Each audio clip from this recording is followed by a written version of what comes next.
زن و شوهر آیا می توانند با تلفن شهوترانی بکنند؟ یعنی شوهر در روسیه و همسرش در تاجیکستان با طریقه ویدیویزوف خودشون برهنه میکنن و قضای شهوت میکنن. بسم الله و الحمد لله و الصلاة و السلام علی رسول الله، اما بعد.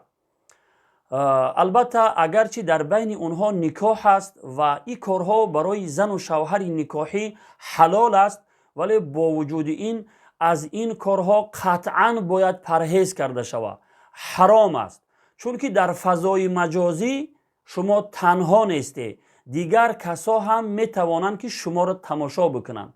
همون اپراتورهای کمپانی ها هم شما را می توانند که تماشا کنند و همین کارهای شما را نواربرداری بکنند. خب قطعا از این کار پرهیز بکنید. شما حرام است، چون که در نزد دیگر کسا شما گویا خودتون برهنه میکنید و قضای شهوت میکنید.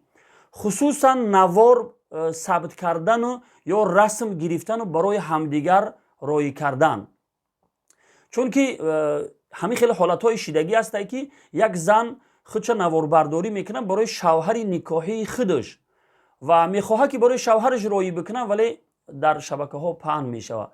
مثلا خیلی خطرناک است و یک کار حرام است. به همین خاطر شما قطعا پرهیز بکنید.